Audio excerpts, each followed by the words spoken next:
My name is Kate. I'm a 28-year-old office worker.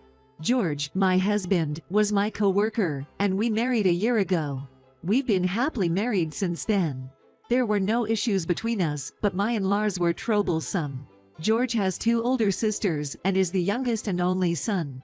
It seems my in-laws have adored George since he was young. So, when we got engaged, they invited me over to their house to see if I could handle household chores. Luckily, I've always been good at cooking. I had lived alone since I moved out for college, so I had no problem with doing household chores. My Phil doesn't cook at all, and my Nil isn't very good at it, so it's fair to say I captured George's heart through his stomach. While I was cooking in their kitchen, my Nil would complain about things like my cutting techniques or seasoning, but when George praised the dishes, she'd join in the compliments. What's worse was when she said, well, Kate wanted to cook for everyone, so I reluctantly lent her the kitchen. I just had to force a smile, thinking, you're the one pushing this on me. She made comments about my cleaning methods, or kept me asking if I'd continue working after marriage, and even brought up my family background being raised by a single mother. But George, being a bit clueless, said, I don't think you clean poorly, and we'll decide together about your job. I know your father passed away from illness when you were in college. Being raised by a single mother don't matter. Hearing that, my in-laws begrudgingly gave their consent to our marriage. But ever after getting married, they kept complaining. Every time we met, my Phil would ask when we're having a child, and if there's any fertility problems on my end. My Nil would come to our house without notice, and eat our food without asking us. She even spilled things on purpose. She'd do these things when George wasn't around. The bullying was getting worse, and I considered telling George, but I worried he might cut ties with them or choose to leave me.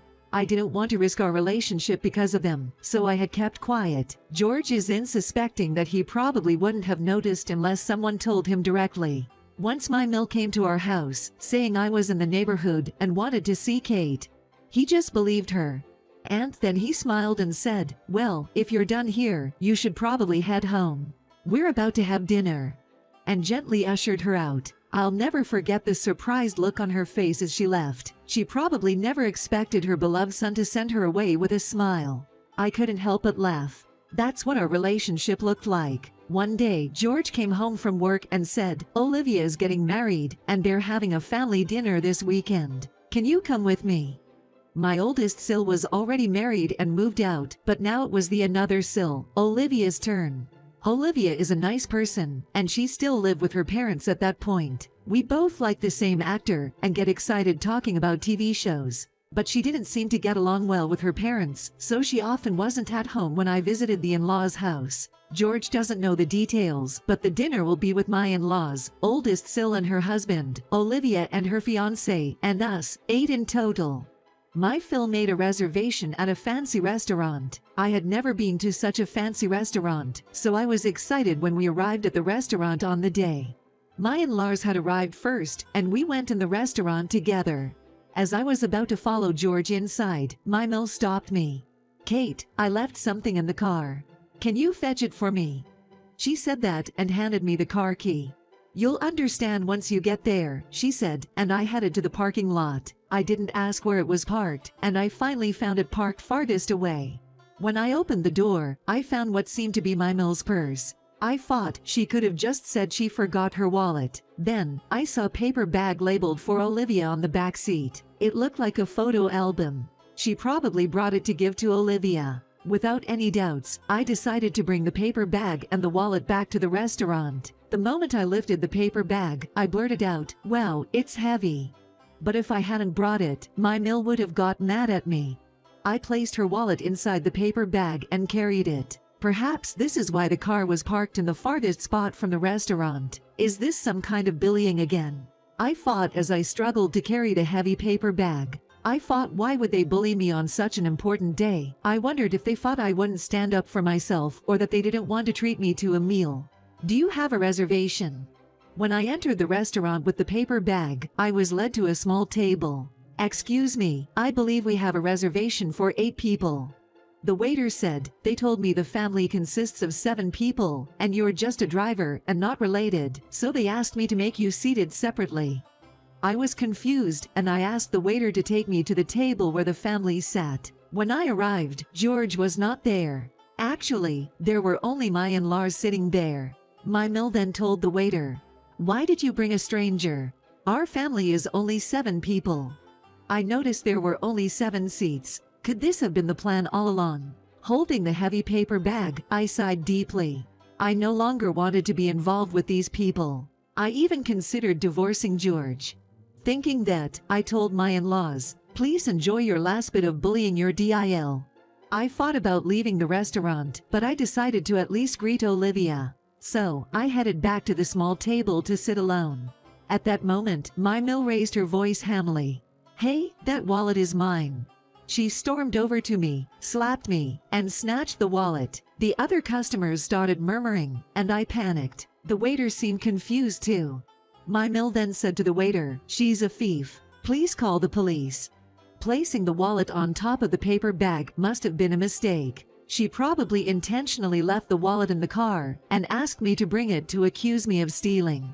Maybe she wanted to embarrass me at the restaurant, or perhaps she wanted to spread rumors about how terrible of a DIL I am in front of the family.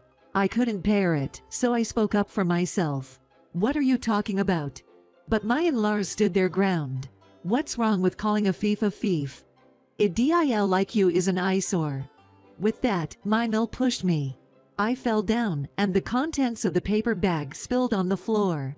At that moment, I reached my limit and snapped, "Is it fun to bully me like this?"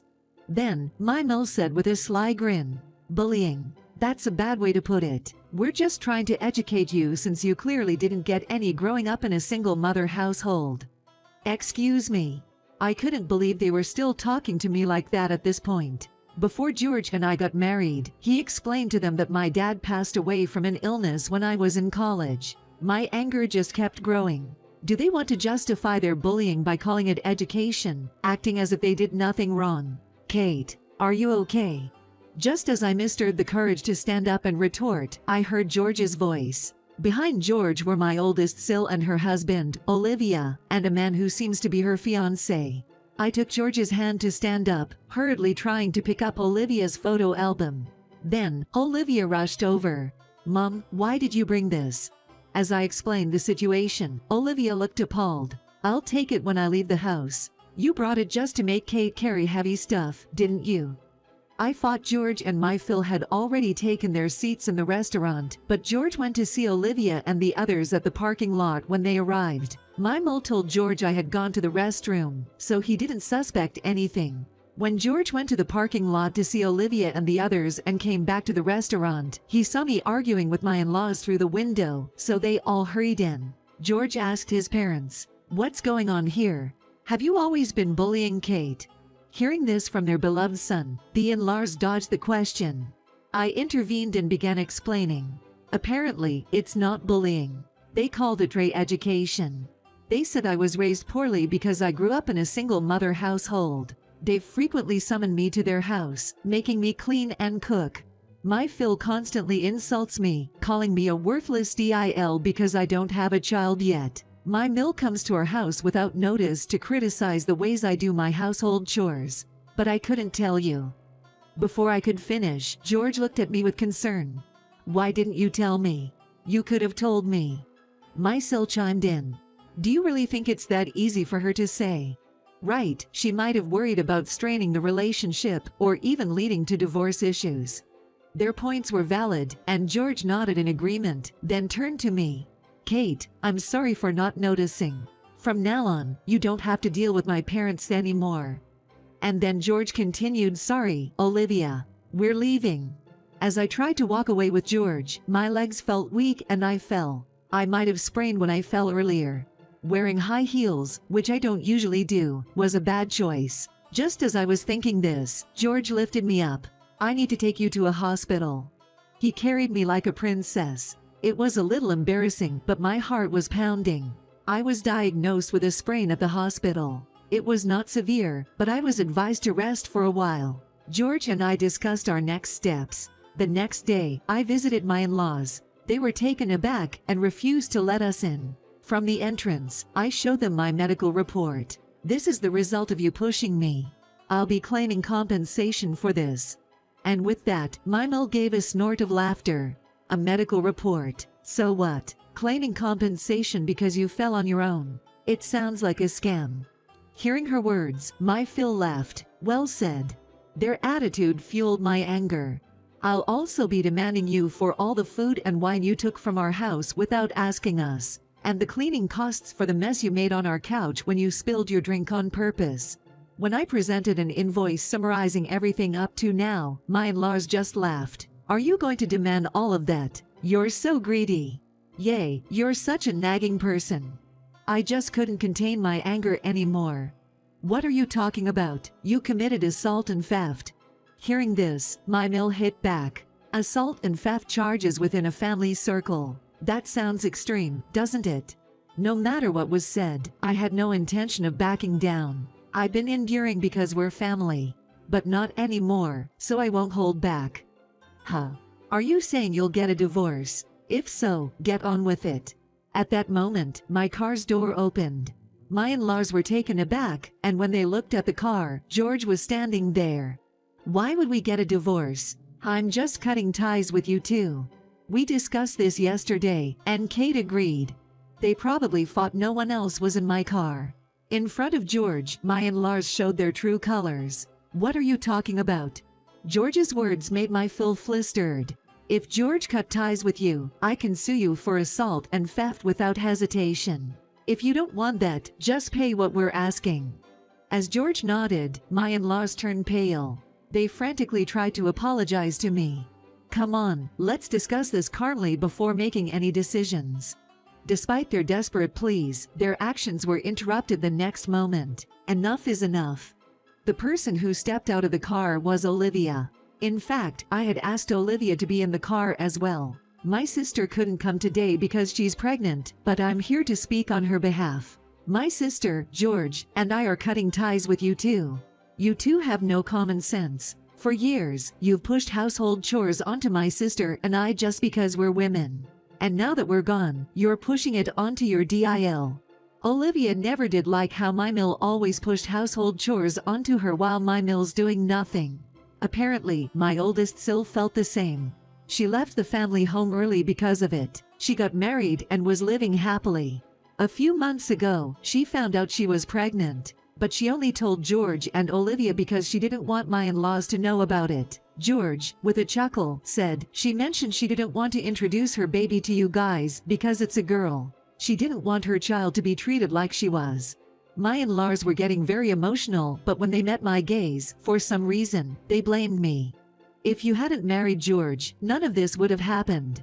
I couldn't help but laugh at that comment. Really? At least with my SIL's issues, I'm not involved. And as for what you've done to me, you brought it upon yourselves, right? Hearing this, my Phil noticed something and said, anyway, please come inside. When I looked back, an elderly couple from across the street were looking us from their yard. Realizing this, I spoke clearly. I have no interest in entering a house where I've been bullied. If you don't pay the compensation, I'll consider hiring a lawyer, so I need an answer soon. I got into the car, and as George and Olivia joined me, George said, we might not visit here anymore. Some days later, my in-laws paid the full amount we asked for, but they told me since we've paid, please explain things to our neighbors. Of course, I owe them no such favor. I said, you want me to explain how I was bullied, or how you hurt me? Do you want me to go into all the details? They hastily hung up, saying they don't want to be involved anymore. Apparently, there were rumors going around the neighbors that they bullied their DIL, but they deserved it. I have no idea what happened to them after that. Despite all this, Olivia got her fiancé's understanding, and they got married. My oldest Sil gave birth to a healthy baby girl. After that, we had no contact from George's parents. We used to live near them, but we already moved. Thanks to George supporting me, we didn't get a divorce, and we're living happily together.